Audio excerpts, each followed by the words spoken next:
제가 예전에 유치부를 다닐 때 교회 가면 항상 하던 인사가 있었습니다. 샬롬. 다들 아시죠? 제가 조금 더 나이가 들어서 이 단어를 찾아보니까 히브리어로 평안이라는 단어더라고요. 네. 그런데 제가 가만히 생각을 해보니까 평안은 우리 하나님께서 주시는 것이지 않습니까? 그래서 제 멋대로 다시 해석을 해보니 오늘도 하나님 안에서 평안을 누리세요 하는 축복의 인사가 되더라고요. 그래서 오늘은 우리 옆에 계신 성도님들과 함께 이렇게 인사하셨으면 좋겠습니다. 샬롬. 네. 언제나 주님 곁에서 평안 누리시는 여러분 되시길 소망합니다. 여러분 혹시 반모라는 말을 아십니까? 두부, 한모, 반모 할 때 그 반모가 아니라요. 반말 모드의 줄임말입니다. 나이나 직책에 상관없이 반말로 서로 이야기할 때를 반말 모드라고 얘기를 하는데요. 우리가 반말을 사용할 때는 친구나 나보다 나이가 어리거나 또는 나이가 좀 많아도 정말 친밀한 사이일 때 가능하지 않습니까? 그런데 경희대학교의 김진혜라는 교수님이 수업에서 자신의 학생들과 이 반말을 사용하고 계십니다. 학생들은 김진혜 교수님을 부를 때 이렇게 불러요. 진혜. 이름을 그냥 부르는 거예요. 그리고 이렇게 질문합니다. 방금 설명했던 거 다시 설명해 줄래? 저도 이 수업이 나온 영상을 집에서 혼자 보고 있는데도 괜히 눈치가 보이고 이래도 되는 건가? 그럴 정도로 되게 어색했는데요. 근데 이 수업을 듣는 학생들의 반응은 굉장히 좋았습니다. 한 예로 교수님께 문자를 보내는 게 되게 편해졌다고 해요. 처음 이 수업을 듣기 전에는 문자의 시작이 안녕하세요 교수님, 저는 어떤 수업을 듣고 있는 몇 학번 누구입니다. 오늘 날씨가 어떻고 저렇고 또 이메일로 보내야 하지만 어떻고 저렇고 그러다가 맨 마지막에 가서야 그래서 제가 드리고 싶은 질문은 하고 가장 마지막에 핵심이 나오는 거예요. 그런데 얼마 전, 그러니까 이 수업이 어느 정도 지나고 나서 보낸 문자는요, 이렇게 되어 있어요. 진혜, 지난 시간에 강의 자료 올려준다고 했는데 아직 없네. 확인해 줄 수 있을까? 굉장히 간결해졌죠. 정말 핵심만 정확하게 딱 보낸 거예요. 이런 수업에 대해서 교수님께 도대체 어떻게 이 반말을 사용하게 되셨습니까? 하고 인터뷰를 해보니까 이 김 교수님이 반말보다는 평어라는 단어가 더 정확합니다. 라고 얘기하시면서 자신의 수업 내용이 말이라는 것이 얼마나 우리의 삶 가운데 중요한 영향을 끼치는가 하는 게 핵심 내용이기 때문에 이것을 잘 전달하기 위해서는 직접 본인이 사용을 해봐야 한다고 생각했다고 이렇게 대답을 하시더라고요. 자신의 수업을 위해서 어찌 보면 교수라는 체면을 내려놓은 거예요. 실제로 평어를 사용하면서 학생들의 질문을 다양하게 들을 수 있어서 이 교수님도 굉장히 좋다고 말씀하셨어요.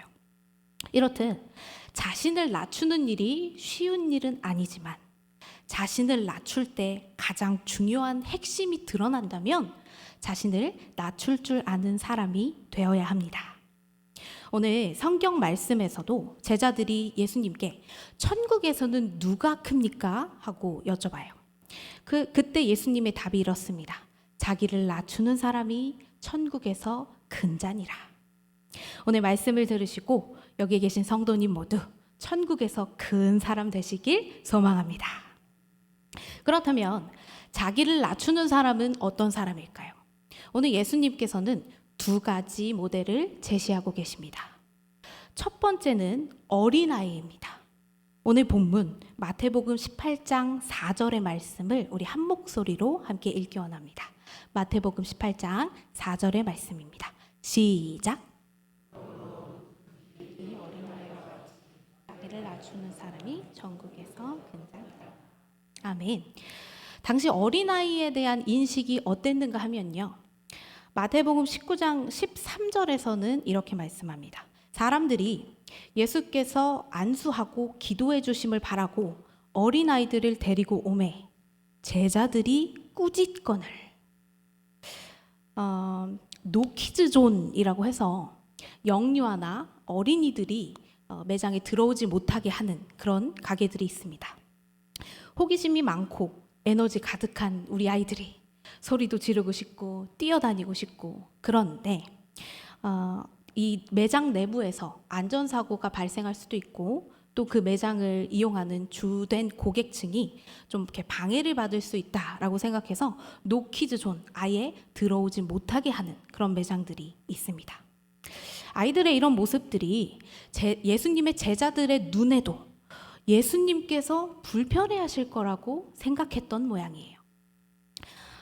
그러나 예수님께서는 곧이어 19장 14절에서 이렇게 말씀하십니다. 예수께서 이르시되 어린아이들을 용납하고 내게 오는 것을 금하지 말라. 천국이 이런 사람의 것이니라. 우리의 눈에 어린아이는요, 물리적인 힘도 없고 너무나 작고 아는 것도 없는 정말 가장 약한 존재예요. 그러다 보니 부모가 자신의 아이를 소유물로 생각하고 방임을 하거나 학대를 하는 경우도 있죠. 현재 법적으로 어린이를 보호할 근거들이 잘 마련되어 있음에도 불구하고 아직도 아동과 관련된 범죄들을 우리가 뉴스로 종종 듣곤 합니다. 그러나 이 주님의 눈에 어린아이는요, 어른들이 배워야 할 겸손을 이미 가지고 있는 사람이었어요. TVN에서 방영한 나의 첫 사회생활이라는 프로그램이 있었는데요. 그 프로그램은 5살, 6살 정도의 이 어린아이들이 나와서 그 또래의 생활과 기초적인 사회 규범을 배우는 과정을 보여줬어요. 여러 에피소드가 이제 다 끝나고 마지막 저녁에 거기 나오신 선생님이 아이들에게 미안했던 친구를 한번 떠올려보자 라고 했더니 6살 형들이 5살 동생에게 가서 미안했던 일을 고백하면서 미안해 하고 사과를 하더라고요. 아이들에게도요, 자존심이라는 게 있어서 싸울 때는 자기 생각을 하고 내 생각이 옳다 이렇게 주장을 하지만 돌이켜 생각을 해보니까 내가 동생한테 좀 너무한 것 같은데 이런 마음이 들었나 봐요. 그래서 먼저 용기 내서 동생에게 찾아가 사과를 한 거예요. 어린아이들은요, 스스로 생각했을 때 본인이 잘못했다고 느끼면 바로 사과를 해요. 자신이 잘못했음을 인정하는 것, 자신을 낮추지 않으면 불가능한 일이죠. 그에 반해 어른들은 어떨까요? 잘못을 인정하는 것도 어렵지만 실제로 찾아가서 사과하는 것도 참 어려워요. 자신을 낮추는 게 그만큼 힘든 일이기 때문입니다. 오늘 말씀을 듣고 계신 우리 성도님들께서는 겸손한 어린아이와 같은 사람이 되시길 바랍니다. 나의 나이, 사회적 위치 또는 학벌, 재력 이런 것들 나를 높여주는 것을 바라보지 마시고 하나님 앞에서 겸손하게 낮아지시는 여러분 되시길 소망합니다. 예수님께서 말씀하신 자기를 낮추는 사람 두 번째 모델은요, 실족하지 않게 하는 사람입니다. 마태복음 18장 6절의 말씀을 다 같이 읽어보겠습니다. 마태복음 18장 6절의 말씀입니다. 시작. 실족하게 하면 차라리 연자 맷돌이 그 목에 달려서 깊은 바다에 빠뜨려지는지 나으리라. 아멘. 이어서 7절에는 이렇게 말씀하십니다. 실족하는 일이 없을 순 없으나 실족하게 하는 그 사람에게는 화가 있도다. 우리가 길을 걸어가다가 돌부리에 걸려서 넘어지는 일이 있죠. 물론 그 일로 인해서 무릎이 까지고 상처가 생기겠지만 곧 아물 거예요. 그런데 일부러 걸리라고 돌을 가져다 놓은 사람 때문에 넘어지면 아물지 않는 마음의 상처가 생깁니다. 믿음 생활을 열심히 하다가 교회를 옮기거나 떠난 사람이 있습니다. 그들의 대부분은 그 공동체의 사람 때문이에요. 제 친구는요, 신실한 가톨릭 신자였습니다. 그 당시에 저는 일명 썬데이 크리스천이라고 해가지고 교회를 잘 안 나갔어요. 그래서 토요일마다 이 친구한테 이제 연락을 하면 맨날 성당에서 바쁘다고 하는 거예요. 그랬던 그 친구가 어느 날인가부터 일절 성당에 나가질 않게 된 거예요. 그래서 어떤 일인지 한번 자초지정을 들어봤더니 제 친구를 질투했던 어떤 자매가 이 친구에 대해서 안 좋게 얘기를 퍼뜨렸고, 그 교회, 그 성당의 공동체가 제 친구의 말을 들어보지도 않고 배척한 거예요. 사실 우리 교회는 옮길 수라도 있지, 성당은 교구가 있어서 이사를 가지 않으면 옮길 수가 없습니다. 그러니까 이 친구가 할 수 있는 일이라고는 성당을 나가지 않는 것밖에는 없었던 거예요. 이렇게 실족하는 사람의 마음에는요, 자신을 낮추는 마음이 없습니다. 한마디로 너는 틀렸고 나는 옳아라는 교만이 자리하고 있습니다. 이 교만은 상대가 나보다 낮은 사람이라고 생각하면 생각할수록 점점 깊어져요. 나보다 나이가 어리거나 배움이 짧거나 경제적으로 좋지 않은 상황일 때 더 깊어지는 거예요. 오늘 예수님께서는 이런 사람들에게 정확하게 말씀하십니다. 우리 마지막으로 10절의 말씀을 함께 읽어보겠습니다. 10절입니다. 시작. 작은 자 중에 하나도 없인 여기지 말라. 너희에게 말하노. 그들의 천사들이 하늘에서 하늘에 계신 내 아버지의 얼굴을 항상 배워하네. 아멘. 여기 계신 성도님들은 나중에 주님 만나셨을 때 칭찬받는 사람들 되시길 바랍니다. 나보다 낮은 사람이라고 생각할 때 더 높여주시는 귀한 믿음의 사람들이 다 되시길 소망합니다. 그런데 우리의 앞서 먼저 낮아지신 분이 계세요. 바로 예수님입니다.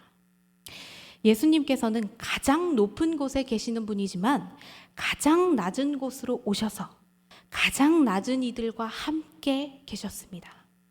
인간들이 겪는 아픔, 고통을 모두 겪어보셨기 때문에 우리의 마음을 위로해 주실 수 있습니다. 그래서 예수님께서는 우리에게 낮아지라고 말씀하시는 그 이유가 본인께서 먼저 낮아지셨기 때문이에요. 그런 우리는 그 길을 따라갈 수 있습니다. 그리고 우리가 먼저 낮아져서 우리의 믿음의 후배들에게 낮아지라고 또 권면하셔야 합니다. 이 세상은 갈수록 높아지기만을 원합니다. 경쟁에서는 이겨야 하고 이기는 사람만 모든 것을 갖습니다. 아이들의 꿈은 점점 쉽게 돈을 벌고 편안하게 사는 직업으로 획일화되고 있어요. 이것은 하나님의 나라가 아닙니다. 때로는 지는 법도 알아야 하고 1등이 아니라도 주목해줘야 합니다. 우리가 다음 세대에게 이것을 알려주기 위해서는 우리가 먼저 낮아지는 것을 알아야 합니다. 예수님께서 가셨던 그 길을 우리의 삶 속에서 따라야 합니다. 재작년 제57회 백상예술대상에서 유재석 씨가 TV 부문 대상을 수상했어요. 여기까진 별 문제가 없었는데 영화 부문에서 이준익 감독이 대상을 수상하자 자리에 있던 많은 참가자들이 기립박수를 막 치는 거예요. 앞에 유재석 씨가 받았을 때는 가만히 있었던 사람들이요. 그래서 예전부터 배우들의 시상식은 초대 가수들의 무덤이다라고 할 정도로 축하해주러 온 가수들의 공연에 무반응으로 그런 태도를 보였던 배우들이 이제는 그 대단한 유재석 씨도 무시하는 거냐, 이런 얘기들이 되게 많았었어요. 사실 많은 희극인들이 다른 사람을 웃기는 직업이라고 해서 가벼워 보이는 이미지 때문인지 그 가치만큼 평가받지 못하기도 했었습니다. 그런데 제가 생각할 때 다른 사람을 울리는 것보다 웃기는 게 더 어려운 것 같아요. 자신을 내려놔야만 웃길 수 있기 때문이죠. 우스꽝스러운 분장도 마다하지 않고 다른 사람들이 자신을 낮잡아 볼 수 있다고 생각하면서도 자신을 내려놓아야 합니다. 그렇습니다. 저는 우리 성도님들께서 하나님의 나라를 위해 자신을 내려놓는 사람이 되실 줄 믿습니다. 우리의 앞서 낮아지셨던 예수님을 따라 겸손한 사람이 되시길 소망합니다. 희극인들이 자신을 내려놓을 때 웃음을 줄 수 있는 것처럼 우리도 자신을 내려놓을 때 우리 공동체, 우리 교회에 기쁨을 줄 수 있음을 기억하시길 바랍니다. 그래서 우리 교인 모두가 어린아이와 같이 스스로를 낮추는 사람이 되어 그 누구도 실족하지 않게 하는 건강한 공동체가 되기를 진심으로 소망합니다. 기도하겠습니다. 모든 사람을 굽어 살피시는 하나님, 오늘도 은혜로 주신 말씀에 감사드립니다. 주님, 예수님께서 말씀하신 자기를 낮추는 사람에 대한 말씀을 우리 마음에 심길 원합니다. 우리 공동체가 나이, 학벌, 재물, 사회적 위치 등을 따지지 않고 모든 사람을 우리의 형제자매로 존중하는 하나님 앞에 어린아이와 같은 믿음의 사람 되길 소망합니다. 그래서 그 누구도 하나님을 믿는 믿음을 실족하지 않도록 하며 오히려 더욱 하나님께 가까워지도록 믿음의 후배들에게 본이 되는 겸손한 신앙인으로 성장하길 원합니다. 나의 의를 드러내고자 할 때마다 우리보다 앞서 낮아지셨던 예수 그리스도를 기억하게 하시고 서로를 존중하며 사랑의 마음으로 대하는 우리 교회가 되길 소망하오니 이곳에 함께 계셔서 늘 우리가 낮아지도록 인도하여 주시옵소서. 그럴 때에 우리 교회가 이렇게 겸손의 사람들로 넘쳐나는 부흥의 역사가 나타나는 곳이 될 줄 믿사오니 하나님 앞에 낮아지고자 하는 우리를 기억하여 주시옵소서. 오늘도 모든 존귀와 영광을 아버지께 올려드리며 이 모든 말씀 우리의 길을 앞서가신 예수 그리스도의 이름으로 기도드립니다. 아멘.